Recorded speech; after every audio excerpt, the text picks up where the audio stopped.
നമസ്കാരം. Be inspired by Lijo എന്ന YouTube ചാനലിലേക്ക് വീണ്ടും നിങ്ങൾക്ക് സ്വാഗതം. ഇന്ന് നമ്മൾ അക്രോയുമായാണ് നിങ്ങളുടെ മുമ്പിൽ വരുന്നത്. അക്രോ എന്ന് പറഞ്ഞാൽ യുണൈറ്റഡ് കിങ്ഡത്തിന്റെ പോലീസ് ക്ലിയറൻസ് സർട്ടിഫിക്കറ്റ് ലഭിക്കുന്നതിന് വേണ്ടിയിട്ടുള്ള ഒരു വിഭാഗമാണ്.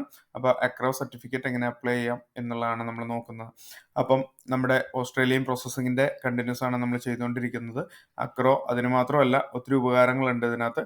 ചൈൽഡ് സേഫ്റ്റിക്കും കൂടിയുള്ള ഒരു സർട്ടിഫിക്കറ്റ് നമ്മൾ ഇവരിൽ നിന്ന് മേടിക്കാറുണ്ട്. ഈ രണ്ട് പർപ്പസിനാണ് നമ്മൾ യൂസ് ചെയ്യാറ്. അപ്പോൾ അക്രോ പോലീസ് ക്ലിയറൻസ് സർട്ടിഫിക്കറ്റ് നമ്മൾ എങ്ങനെ അപ്ലൈ ചെയ്യാം, വളരെ എളുപ്പമുള്ള രീതിയാണ്. നമുക്ക് വേഗത്തിൽ നോക്കാം. അപ്പം ഗൂഗിളിൽ UK പോലീസ് ക്ലിയറൻസ് സർട്ടിഫിക്കറ്റ് ഓൺലൈനിൽ നിന്ന് ടൈപ്പ് ചെയ്ത് കഴിഞ്ഞ് വരുന്നതാണ് അക്രോ ക്രിമിനൽ റെക്കോർഡ് ഓഫീസ് എന്ന് പറഞ്ഞിട്ടുള്ള അവരുടെ ഒഫീഷ്യൽ പോർട്ടൽ. അതിനകത്താണ് നമ്മൾ ക്ലിക്ക് ചെയ്തത്. ഇവിടെ നമ്മൾ രണ്ട് കാര്യങ്ങളാണ്, ഒന്ന് PCC, അതുപോലെ തന്നെ ഇന്റർനാഷണൽ ചൈൽഡ് പ്രൊട്ടക്ഷൻ സർട്ടിഫിക്കറ്റ്. ഈ രണ്ട് സർട്ടിഫിക്കറ്റുകൾക്കാണ് കോമൺ ആയിട്ട് നമ്മൾ ഈ സൈറ്റ് യൂസ് ചെയ്യാറുള്ളത്. അപ്പം ഇത് ഓൺലൈൻ ആപ്ലിക്കേഷൻ ആണ്. നമ്മൾ ഫോം ഡൗൺലോഡ് ചെയ്യുന്നു, ഫില്ല് ചെയ്യുന്നു, അവർ പറഞ്ഞിരിക്കുന്ന മെയിലിലേക്ക് നമ്മൾ അയച്ചു കൊടുക്കുന്നു. അതിനുശേഷം അവർ പേയ്മെന്റ് ലിങ്ക് നമുക്ക് അയച്ചു തരും. അപ്പം നമ്മൾ പേയ്മെന്റ് ചെയ്യാം. ഒരു 2 ആഴ്ച പറയുന്ന അതിൻ്റെ ഉള്ളിൽ നമുക്ക് സർട്ടിഫിക്കറ്റ് നമ്മുടെ പോസ്റ്റൽ അഡ്രസ്സിൽ നമുക്ക് അയച്ചു തരും. ഇതാണ് പോലീസ് ക്ലിയറൻസ് സർട്ടിഫിക്കറ്റ് എന്ന് പറയുന്ന UKയുടെ. അപ്പോൾ അതിനകത്ത് എന്തൊക്കെ ഡീറ്റെയിൽസ് ആണ് നമ്മൾ ഉൾപ്പെടുത്തേണ്ടത്, എത്ര ദിവസം പിടിക്കുക, എത്ര രൂപയാണ് അതിൻ്റെ ഫീസ്, തുടർന്ന് നമുക്ക് ശ്രദ്ധിക്കാം. തീർച്ചയായും ഈ ഇൻഫർമേഷൻ മറ്റുള്ളവരിലേക്ക് ഷെയർ ചെയ്യുക. നിങ്ങൾക്ക് ഉപകാരപ്രദമായെന്ന് തോന്നുകയാണെങ്കിൽ ചാനൽ സബ്സ്ക്രൈബ് ചെയ്യാൻ മറന്നു പോകരുത്. അതുപോലെ തന്നെ നിങ്ങളുടെ കമൻറ്റും ഷെയറും ലൈക്കും എല്ലാം ഞാൻ പ്രതീക്ഷിക്കുന്നു. അപ്പോൾ നമുക്ക് വീഡിയോയിലേക്ക് കിടക്കാം. സൈറ്റ് ഓപ്പൺ ചെയ്യുമ്പോൾ ഇങ്ങനെയാണ് നമ്മൾ കാണാം. അതിനകത്ത് 4 ഫോൾഡറുകളുണ്ട്. അതിൽ പോലീസ് സർട്ടിഫിക്കറ്റ് എന്നുള്ളിടത്താണ് നമ്മൾ ക്ലിക്ക് ചെയ്ത് പോകുന്നത്. അല്ല, നിങ്ങൾക്ക് ICPC ആണെങ്കിൽ അപ്പുറത്തുള്ള ആ ഫോൾഡറിൽ നിങ്ങൾക്ക് ക്ലിക്ക് ചെയ്ത് കഴിഞ്ഞാൽ ആ ലിങ്കിലേക്ക് പോകുന്നതാണ്. അപ്പോൾ പോലീസ് സർട്ടിഫിക്കറ്റിൻ്റെ കുറേ ഇൻഫർമേഷൻ ആണ് ഇനി ഓപ്പൺ ആയിട്ട് വരുന്നത്. മൊത്തം കെയർഫുൾ ആയിട്ട് നമ്മളൊന്ന് വായിച്ചു നോക്കുക. അവർ പറയുന്നു ഈ സർട്ടിഫിക്കറ്റിൽ എന്തൊക്കെ ഉണ്ടാവുക എന്നുള്ളത്. നമ്മുടെ പേഴ്സണൽ ഡീറ്റെയിൽസ്, നമ്മുടെ ഒരു ഫോട്ടോഗ്രാഫ്, പിന്നെ നമ്മുടെ ഇവിടുത്തെ ഹിസ്റ്ററി, എന്തെങ്കിലും ഇഷ്യൂസുകളുണ്ടോ എന്നുള്ള കാര്യങ്ങൾ, പിന്നെ ഏതെങ്കിലും രാജ്യങ്ങൾ നമ്മളെ പറ്റിയുള്ള എന്തെങ്കിലും ഡീറ്റെയിൽസ് ഇവർക്ക് ഷെയർ ചെയ്തിട്ടുണ്ടെങ്കിൽ അത്യാവശ്യ കാര്യങ്ങളാണ് ഈ സർട്ടിഫിക്കറ്റിൽ ഉണ്ടാവുക എന്ന് അവർ പറയുന്നു. അതുപോലെ തന്നെ ഇതിന് 55 പൗണ്ടാണ് ഈ ഒരു സർട്ടിഫിക്കേഷന് വരുന്നത്. അതിൻ്റെ കൂടെ 1 കോപ്പിയാണ് നമുക്ക് പോസ്റ്റിൽ വരിക. നമുക്ക് എത്ര കോപ്പി വേണമെങ്കിലും ഈ ആപ്ലിക്കേഷൻ ചെയ്യാൻ നേരത്ത് നമുക്ക് റിക്വസ്റ്റ് ചെയ്യാം. ഓരോ കോപ്പിക്കും 6 പൗണ്ട് വെച്ചിട്ടാണ് എക്സ്ട്രാ അതിന് അവർ ചാർജ് ചെയ്യുന്നത്. നമുക്ക് ഒരു കോപ്പിയുടെ ആവശ്യമുള്ളൂ. ഇവർ ഇമെയിൽ ചെയ്ത് തരത്തില്ല, പോസ്റ്റൽ അഡ്രസ്സിലേക്ക് അയക്കുകയാണ് ചെയ്യുക. അപ്പം പോസ്റ്റിൽ തന്നെ ഇപ്പം റോയൽ മെയിൽ ഉണ്ട്, സെക്യൂർഡ് ഉണ്ട്, അങ്ങനെ ഏത് വേണമെങ്കിലും നമുക്ക് വിടാനായിട്ട് പറ്റും. അപ്പം അതിനനുസരിച്ചുള്ള സർചാർജുകൾ നമ്മൾ എക്സ്ട്രാ പേയ്മെൻറ്റ് ചെയ്യേണ്ടതായിട്ടുണ്ട്. അല്ലെങ്കിൽ നോർമൽ പോസ്റ്റ് ഫ്രീ ആണ്, അതിൽ അവർ അയച്ചു തരുന്നതാണ്. പിന്നത്തെ കാര്യം എന്ന് പറഞ്ഞു കഴിഞ്ഞാൽ ഇത് ലെങ്ത് എന്ന് പറഞ്ഞത് 30 ദിവസമാണ് ഇതിൻ്റെ എന്താ പറയുക മാക്സിമം എടുക്കുന്ന ഒരു ടൈം സോൺ എന്ന് പറയുന്നത് അവർ അയച്ചു തരാനായിട്ട്. അതുപോലെ തന്നെ 6 മന്താണ് ഇതിന് അൺലിമിറ്റഡ് ആണ് വാലിഡിറ്റി. പക്ഷെ 6 മന്തിനുള്ളിൽ നിങ്ങൾക്ക് ഫർദർ കോപ്പി വേണം എന്നുണ്ടെങ്കിൽ ഇതിൻ്റെ കോപ്പി അവർ അയച്ചു തരും. 6 മാസം കഴിഞ്ഞ് കഴിഞ്ഞാൽ ആ കോപ്പി കിട്ടത്തില്ല. പിന്നെ നമ്മൾ പുതിയ ആപ്ലിക്കേഷൻ വെച്ചിട്ട് നമ്മൾ PCC എടുക്കേണ്ടതാണ്. പക്ഷേ ഇതിൻ്റെ ടൈം സോൺ അല്ലെങ്കിൽ വാലിഡിറ്റി എന്ന് പറയുന്ന അൺലിമിറ്റഡ് ആണ് UK സംബന്ധിച്ചിടത്തോളം. പക്ഷെ നമ്മൾ പോകുന്ന രാജ്യങ്ങളെ അനുസരിച്ച് അവരുടെ രീതിക്കനുസരിച്ച് ചിലപ്പോൾ ഒരു പക്ഷേ വാലിഡിറ്റിയിൽ പ്രശ്നങ്ങൾ ഉണ്ടായിരിക്കാം. 2, എല്ലാ രാജ്യങ്ങളും ഈ അക്രോയുടെ ഈ PCC അംഗീകരിച്ചു എന്ന് വരത്തില്ല. അപ്പം നമ്മൾ ഏത് രാജ്യത്തെയാണോ അവരിത് ഫോളോ ചെയ്യുന്നുണ്ടോ എന്ന് നോക്കിയിട്ട് വേണം നമ്മൾ അപ്ലൈ ചെയ്യാനായിട്ട്. അത് അവരുമായിട്ടുള്ള ബാധിക്കുന്ന കാര്യങ്ങളല്ല. പിന്നെ അടുത്ത കാര്യങ്ങൾ എന്ന് പറഞ്ഞാൽ ഫ്രീക്വൻ്റ്ലി ആസ്ക്ഡ് ക്വസ്റ്റ്യൻസ് എന്ന് പറഞ്ഞിട്ട് കുറേ കാര്യങ്ങൾ അതിനകത്ത് ചോദിച്ചിട്ടുണ്ട്. നമുക്ക് ഫർദർ ഇൻഫർമേഷന് വേണ്ടിയിട്ട് അതെല്ലാം വായിച്ചു നോക്കാൻ പറ്റാവുന്നതാണ്. പിന്നെ എന്തൊക്കെ ഡോക്യുമെൻ്റ് ആണ് വേണ്ടത് എന്നാണ് ഇതിനകത്ത് കാണിച്ചിരിക്കുന്നത്. അപ്പോൾ ഇതിനകത്ത് ഒരു ഡൗൺലോഡഡ് ഫോം കാണിച്ചിരിക്കുന്നു. ആ ഫോം നമ്മൾ ഡൗൺലോഡ് ചെയ്യണം. എന്നിട്ടാണ് നമ്മളത് ഇലക്ട്രോണിക്കലി ഫില്ല് ചെയ്യുന്നത്. ഫില്ല് ചെയ്തിട്ട് നമ്മൾ വീണ്ടും അത് ഒരു മെയിൽ ID തന്നിട്ടുണ്ട്. ഞാൻ അതിനെപ്പറ്റി എക്സ്പ്ലെയിൻ ചെയ്യാം. ആ മെയിൽ IDയിലേക്ക് നമ്മൾ അയച്ചു കൊടുക്കുകയാണ് വിത്ത് സപ്പോർട്ടിങ് ഇൻഫർമേഷൻസ്. സപ്പോർട്ടിങ് ഇൻഫർമേഷനിൽ നമ്മൾ നേരത്തെ പറഞ്ഞ ഫോട്ടോ വേണം. എല്ലാ സാധനങ്ങളും 2 MBയേക്കാൾ കൂടരുത്. അപ്പോൾ അതിൻ്റെ ഉള്ളിലാണ് വേണ്ടത്. അതിൽ ഈ ഫോം നമ്മൾ ഫില്ല് ചെയ്യുന്ന മൈക്രോസോഫ്റ്റ് വേർഡിൽ ഓപ്പൺ ചെയ്യാവുന്ന രീതിയിൽ മാത്രമായിരിക്കണം നമ്മൾ സേവ് ചെയ്യേണ്ടത്. എന്നാൽ മാത്രമേ അവർക്കത് റീആക്സസ് ചെയ്യാനായിട്ട് പറ്റത്തുള്ളൂ. രണ്ടാമത്തെ കാര്യം, നമ്മൾ അയക്കുന്ന ഫോട്ടോ JPG ഏത് ഫോർമാറ്റ് ആയിക്കോട്ടെ, 2 MBയേക്കാൾ കുറവ്. ആ ഫോട്ടോ നമ്മൾ ഫോട്ടോ എന്ന് തന്നെ ലേബൽ ചെയ്തിട്ട് വേറെ ഒന്നും അതിൻ്റെ കൂടെ വേണ്ട, നമ്മൾ അപ്ലോഡ് ചെയ്യാണ് വേണ്ടത്. പിന്നെ നമ്മുടെ പ്രൂഫ് എന്ന് പറഞ്ഞിട്ട് നമ്മൾ അപ്ലോഡ് ചെയ്യുന്നത് നമ്മുടെ പാസ്പോർട്ടിൻ്റെ കോപ്പിയാണ്, കളർ കോപ്പി. അത് പ്രൂഫ് എന്ന നാമകരണം കൊടുത്തിട്ട് നമ്മൾ അപ്ലോഡ് ചെയ്യണം. അതിൻ്റെ കൂടെ സപ്പോർട്ടിംഗ് ഡോക്യുമെൻറ്റ്സും നമുക്ക് കൊടുക്കേണ്ടതാണ്. 10 വർഷത്തെ എന്താ പറയുക നമ്മുടെ അഡ്രസ്സാണ് അവർ ചോദിക്കുന്നത്. 10 വർഷം നിങ്ങൾ എവിടെയായിരുന്നോ, അത് UK എത്രയായിരുന്നോ, നാട്ടിലായിരുന്നോ, എവിടെയായിരുന്നോ, ആ 10 വർഷത്തെ ഫുൾ ചരിത്രം നമ്മൾ എന്താ പറയുക ക്രമമായി നമ്മൾ ക്രോണോളജിക്കലി നമ്മൾ അതിനകത്ത് ടൈപ്പ് ചെയ്യാനായിട്ടുണ്ട്. അപ്പോൾ അതിനകത്ത് തെറ്റ് പറ്റരുത്. പിന്നെ പറയുന്നത് പേയ്മെൻ്റ് ആണ്. അപ്പം ഇത് അപ്ലൈ ചെയ്ത് 2 ദിവസം കഴിയുമ്പോൾ അവർ പേയ്മെൻറ്റ് ലിങ്ക് നമുക്ക് അയച്ചു തരും മെയിലിൽ. അത് കഴിഞ്ഞാൽ നമ്മൾ അതിനകത്ത് പേയ്മെൻറ്റ് ചെയ്ത് കഴിഞ്ഞാൽ ഓട്ടോമാറ്റിക്കലി നമുക്ക് 1 മന്തിനുള്ളിൽ ഈ സർട്ടിഫിക്കറ്റ് നമ്മുടെ പോസ്റ്റൽ അഡ്രസ്സിൽ വരുന്നതാണ്. അപ്പം വാലിഡ് ആയിട്ടുള്ള ഇമെയിൽ ഐ ഡി വേണം. പോസ്റ്റൽ അഡ്രസ്സ്, കറണ്ട് അഡ്രസ്സ് ഏതാണോ അത് പ്രോപ്പറായിട്ട് നമ്മൾ കൊടുത്തിരിക്കണം. അവിടേക്കാണ് വരുന്നത്. പിന്നെ ഒരു കോപ്പിയാണ് വരുന്നത്. ഫർദർ കോപ്പി വേണമെങ്കിൽ നമുക്ക് റിക്വസ്റ്റ് ചെയ്യാം. അവർ മെയിൽ ചെയ്യുന്നതല്ല. 55 പൗണ്ടാണ് ഇതിന് ചാർജ് വരുന്നത് നോർമൽ പോസ്റ്റിൽ ഈ സാധനം റിസീവ് ചെയ്യാനായിട്ട്. ഇതാണ് നമ്മൾ ഡൗൺലോഡ് ചെയ്തെടുക്കുന്ന ഫോം. ഏകദേശം ഒരു 18 പേജോളം ഉണ്ട്. അതിലൊരു പകുതിയിലേറെ നമ്മൾ ടൈപ്പ് ചെയ്യേണ്ട ഇൻഫർമേഷൻസ് ആണ്. വളരെ സിമ്പിൾ ആയിട്ടുള്ളൊരു ഫോർമാറ്റാണ്. നമ്മളിത് ടൈപ്പ് ചെയ്ത് വെച്ച് നമ്മൾ അവർക്ക് മെയിൽ ചെയ്ത് കൊടുക്കുക, അത്രയേ ഉള്ളൂ. സേവ് ചെയ്യുമ്പോൾ ആലോചിക്കാം മൈക്രോസോഫ്റ്റ് വേർഡിൽ തന്നെ ആയിരിക്കണം, എങ്കിൽ മാത്രമേ അവർക്ക് അത് ആക്സസ് ചെയ്യാനായിട്ട് പറ്റത്തുള്ളൂ. അപ്പോൾ ഇതിൽ കുറച്ച് ഇൻസ്ട്രക്ഷൻസ് അവർ എഴുതി വെച്ചിട്ടുണ്ട് ഈ ആപ്ലിക്കേഷൻ ഫോമിൽ തന്നെ. അതും കെയർഫുൾ ആയിട്ട് നമുക്ക് റീഡ് ചെയ്യാൻ പറ്റുന്നതാണ്. അതുപോലെ തന്നെ ഏറ്റവും താഴെ നമ്മുടെ ഒരു റെഫറി ചോദിച്ചിട്ടുണ്ട് നമ്മുടെ അഡ്രസ്സിൻ്റെ. അപ്പം അതിനകത്ത് ആ റെഫറിയുടെ യോഗ്യതകൾ, അതായത് ഏത് കാറ്റഗറിയിൽപ്പെട്ട ആളുകളായിരിക്കണം എന്നുള്ളതും ആ ലാസ്റ്റ് പേജിൽ എക്സ്പ്ലെയിൻ ചെയ്തിട്ടുണ്ട്. ഞാൻ തുടർന്ന് അതിനെപ്പറ്റി പ്രതിപാദിക്കുന്നതാണ്. അപ്പം ഇതാണ് ഫോം വരുന്നത്. ഓരോ പേജും നമുക്ക് നോക്കാം. ആദ്യത്തെ 2 പേജിലപ്പം ഇവർ എന്താണ് ഈ അക്രോ എന്ന് ഉദ്ദേശിക്കുന്നത്, ഏതെല്ലാം രാജ്യങ്ങളാണ് അംഗീകരിച്ചിരിക്കുന്നത്, ബാക്കി രാജ്യങ്ങൾ നമ്മൾ അവരായിട്ട് കൺഫേം ചെയ്യണം. അതിന് എത്രയാണ് ഫീസ് വരുന്നത്, ഈ അക്രോയിൽ എന്തെല്ലാം കാര്യങ്ങളാണ് ഉൾപ്പെടുത്തിയിരിക്കുന്നത്, അതുപോലെ തന്നെ റീസെൻറ്റ് ഫോം തന്നെ നമ്മൾ ഡൗൺലോഡ് ചെയ്ത് യൂസ് ചെയ്യണം, അല്ലെങ്കിൽ ആപ്ലിക്കേഷൻ നമുക്ക് സർട്ടിഫിക്കറ്റ് കിട്ടാനായിട്ട് ഡിലേ വരും എന്നുള്ള കാര്യം. അതിൻ്റെ പോസ്റ്റേജ് കാര്യങ്ങൾ പറഞ്ഞിരിക്കുന്നവർ, അതായത് UK തന്നെ 8 പോസ്റ്റൽ ഡേയ്സ് എടുക്കുമെന്ന് പറയുന്നു. യൂറോപ്പിലേക്കാണെങ്കിൽ 10 പോസ്റ്റൽ ഡേയ്സ്, അതുപോലെ തന്നെ റെസ്റ്റ് ഓഫ് ദ വേൾഡിലേക്ക് 20 പോസ്റ്റൽ ഡേയ്സ് ആണ് അവർ പറയുന്നത്.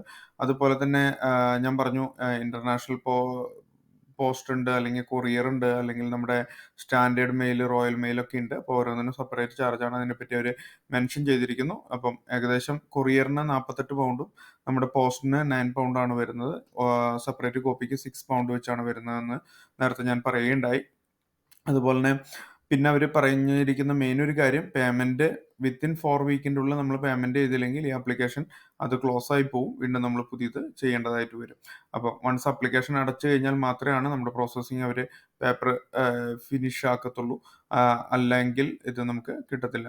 പിന്നെ സപ്പോർട്ടിംഗ് ഡോക്യുമെൻ്റ് ആണ് പറഞ്ഞിരിക്കുന്നത്. നേരത്തെ പറഞ്ഞ പോലെ തന്നെയാണ് ഡോക്യുമെൻ്റ്.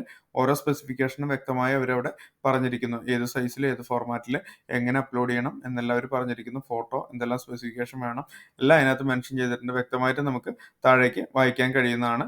ഇല്ല നമുക്ക് വേണ്ടി അല്ലാതെ വേറൊരാൾക്കും ഇത് അപ്ലൈ ചെയ്യാനായിട്ട് പറ്റും, അങ്ങനെയാണെങ്കിൽ എന്തെല്ലാം അവർ പ്രൂഫ് ഓഫ് എവിഡൻസ് സബ്മിറ്റ് ചെയ്യണം എന്നുള്ള കാര്യങ്ങൾ കൂടെ അവർ ഇതിനകത്ത് പ്രതിപാദിച്ചിരിക്കുന്നു. ഇവിടെ ഏത് മെയിലിലേക്കാണ് അയക്കേണ്ടതെന്നുള്ള അഡ്രസ്സ് തന്നിരിക്കുന്നു. അല്ല നമുക്ക് പോസ്റ്റിൽ അയക്കണമെങ്കിൽ അങ്ങനെയുള്ള അഡ്രസ്സ് അവർ തന്നിരിക്കുന്നു. പിന്നെ കുറച്ച് സ്പെസിഫിക്കേഷൻ തന്നിരിക്കുന്നു. ഫോമിലേക്ക് നമുക്ക് കിടക്കാം. ഫോമിലെ ഫസ്റ്റ് പാർട്ടിൽ അവർ സ്റ്റാൻഡേർഡ് ആപ്ലിക്കേഷൻ എന്ന് കാണിച്ചിരിക്കുന്നു. എത്ര കോപ്പി വേണമെന്ന് നമുക്ക് ടൈപ്പ് ചെയ്യാനുള്ള ഓപ്ഷൻ ഉണ്ട്. അത് കഴിഞ്ഞ് നമ്മുടെ ഏത് കൺട്രിയിലേക്കാണോ നമുക്കിത് വേണ്ടത് അതിനെ നമുക്കവിടെ മെൻഷൻ ചെയ്യാം. അതിനകത്ത് ചൂസ് ചെയ്യാനായിട്ട് പറ്റും, ഇല്ലെങ്കിൽ അതിനകത്ത് ടൈപ്പ് ചെയ്യാനായിട്ട് പറ്റും. പിന്നെ പേഴ്സണൽ ഇൻഫർമേഷൻസ് ആണ് ചോദിക്കുന്നത്. അതിനകത്ത് നമ്മുടെ പാസ്പോർട്ട് പ്രകാരമുള്ള നമ്മുടെ ടൈറ്റിൽ, നമ്മുടെ സർനെയിം, ഗിവൺ നെയിം, അതുപോലെ തന്നെ വേറെ ഏതെങ്കിലും പേരിൽ നമ്മൾ അറിയപ്പെട്ടിട്ടുണ്ടോ എന്നുള്ള കാര്യം. പിന്നെ പേഴ്സണൽ വേറെ എന്തെങ്കിലും പേരുകൾ ഉണ്ടെങ്കിൽ പ്രീവിയസ് നെയിം അവിടെ 3 കോളം തന്നിട്ടുണ്ട് അവർ. അതുപോലെ ജെൻഡർ, നമ്മുടെ date of birth, place of birth, national insurance number, പിന്നെ ഇത്യാദി കാര്യങ്ങളാണ് നമ്മളവിടെ രേഖപ്പെടുത്തേണ്ടത് ആ ഒരു പേജിൽ. ഓക്കെ. അപ്പോൾ ഈ 2 പേജിൽ നമ്മുടെ പാസ്പോർട്ടിൻ്റെ ഇൻഫർമേഷൻസ് ആണ്, അഡ്രസ്സാണ് അവർ ചോദിച്ചിരിക്കുന്നത്. അപ്പം പാസ്പോർട്ടിൻ്റെ അവർ ആദ്യം ചോദിച്ചിരിക്കുന്നത് നമുക്ക് ട്രാവൽ കാർഡോ അല്ലെങ്കിൽ പാസ്പോർട്ടോ വാലിഡ് ആയിട്ടുണ്ടോ എന്നുള്ളത്.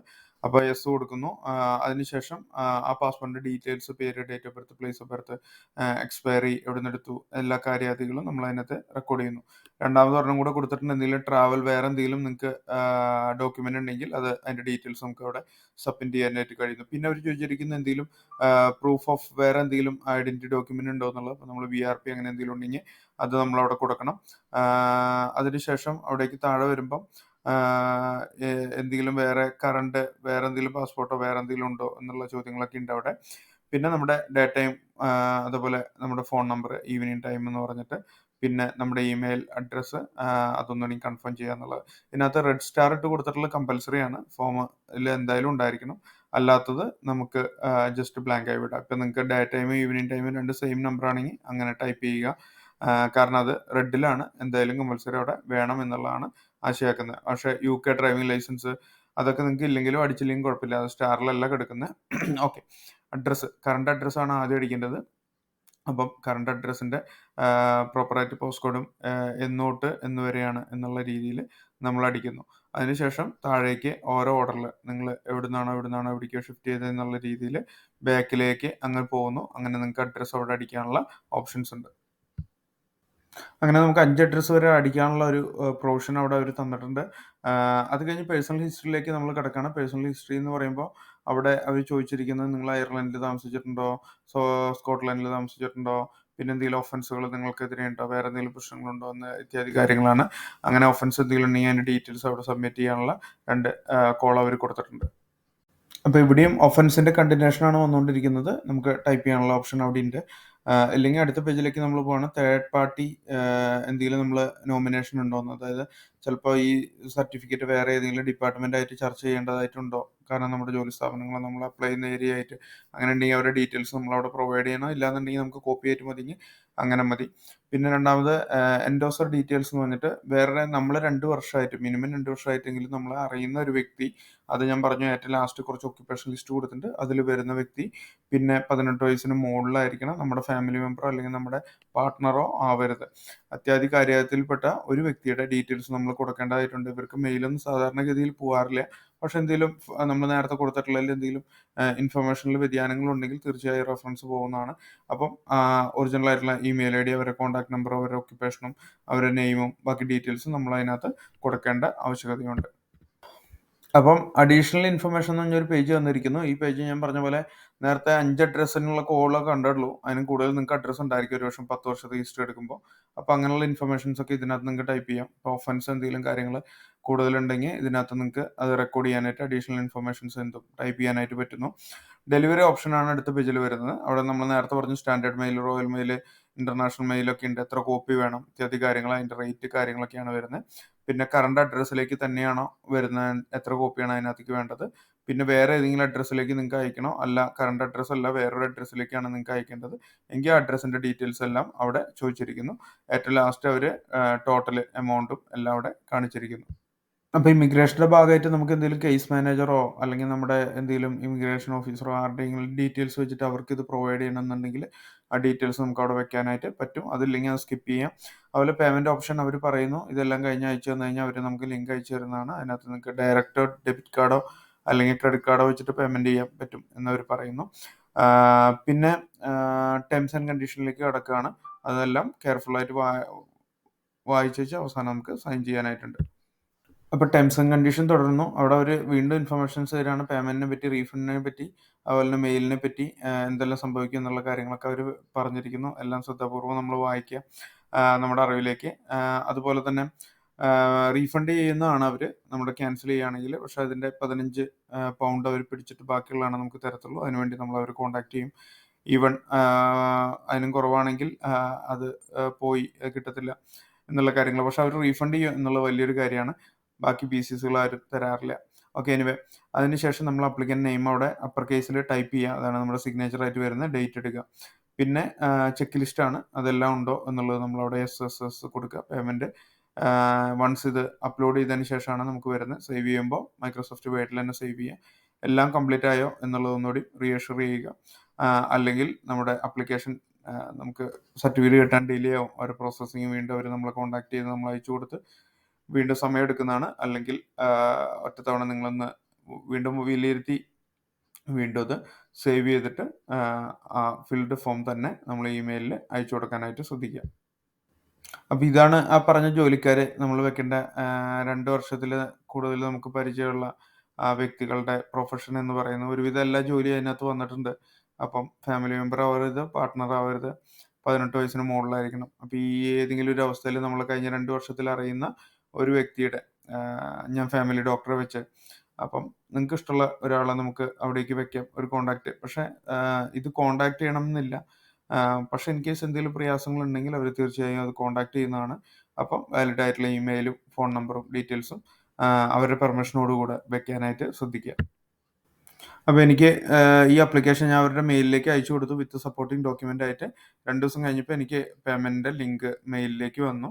ആ ലിങ്കിൽ ക്ലിക്ക് ചെയ്യുകയാണെങ്കിൽ നേരെ പേയ്മെന്റ് ഓപ്ഷനിലേക്ക് പോകുന്നു. അപ്പോൾ ഇങ്ങനെയാണ് വന്നത് അക്രോ പോലീസ് ക്ലിയറൻസ് ചെക്ക്. അപ്പോൾ നമ്മൾ എത്ര രൂപയാണോ അഡീഷണൽ കോപ്പി നമ്മുടെ ഏത് മെയിലാണോ എവിടേക്കാണോ സെൻഡ് ചെയ്യേണ്ട ആ ഡീറ്റെയിൽസ് അനുസരിച്ച് നമ്മൾ അതിനകത്ത് പൈസ മുൻകൂട്ടി നമുക്കറിയാം. എനിവേ ഇവരൊന്നുകൂടി എത്ര പൗണ്ടാണ് അടയ്ക്കേണ്ടതെന്ന് പറയണം. അങ്ങനെ നമ്മൾ അത് പേയ്മെന്റ് ചെയ്യുക. അപ്പം നമ്മുടെ പേയ്മെന്റ് വാസ് സക്സസ്ഫുൾ എന്ന് പറഞ്ഞിട്ട് നമുക്ക് കാണാം. ഇനി ഒരു 1 മന്ത് വെയിറ്റ് ചെയ്യുക. അതിൻ്റെ ഉള്ളിൽ നമ്മുടെ വീട്ടിലേക്ക് അത് വരുന്നതാണ്. ഇല്ലാന്നുണ്ടെങ്കിൽ അവരെ നമുക്ക് നമ്മൾ അയച്ചു കൊടുത്ത അതേ മെയിലിൽ തന്നെ നമ്മൾ അവരെ കോൺടാക്ട് ചെയ്യാനായിട്ട് ശ്രദ്ധിക്കുക. പരമാവധി അതിക്ക് മുമ്പ് തന്നെ 2 ആഴ്ച കൊണ്ടും കിട്ടിയവരുണ്ട്, 1 മാസം കൊണ്ടും കിട്ടിയവരുണ്ട്. ഇൻ കേസ് ഞാൻ പറഞ്ഞില്ലേ, ആപ്ലിക്കേഷൻ ഫില്ല് ചെയ്യുമ്പോൾ പല ഭാഗങ്ങളും നമ്മൾ ഫില്ല് ചെയ്യാൻ മറന്നു പോകും, അല്ലെങ്കിൽ തെറ്റായ ഇൻഫർമേഷൻസ് കൊടുക്കും. അപ്പോഴാണ് ഇത് ഡിലേ ആവുന്നത്. അതുപോലെ ചിലർ പേയ്മെന്റ് അടയ്ക്കാനും ഈ മെയിൽ കാണാണ്ട് മറന്നു പോകാറുണ്ട്. പക്ഷെ 4 ആഴ്ച കഴിഞ്ഞാൽ ഓട്ടോമാറ്റിക്കലി ഇത് കട്ടാവുന്നതാണ്. അപ്പം പേയ്മെന്റ് വേഗം തന്നെ ചെയ്യാം. വളരെ എളുപ്പമുള്ള ഒരു പ്രോസസ്സാണ് അക്രോ പോലീസ് ക്ലിയറൻസ് സർട്ടിഫിക്കറ്റ് എന്ന് പറഞ്ഞത്. UK പോലീസ് ക്ലിയറൻസ് ഇങ്ങനെയാണ് എടുക്കുന്നത്. വളരെ സിമ്പിൾ ആയിട്ടുള്ള ഒരു ഫോർമാറ്റാണ്. അപ്പം ഉപകാരപ്രദമായാൽ തീർച്ചയായും കമന്റിൽ രേഖപ്പെടുത്തുക, ഷെയർ ചെയ്യുക, സബ്സ്ക്രൈബ് ചെയ്യുക. വീണ്ടും അടുത്ത വീഡിയോയുമായി നമുക്ക് കാണാം. വണക്കം.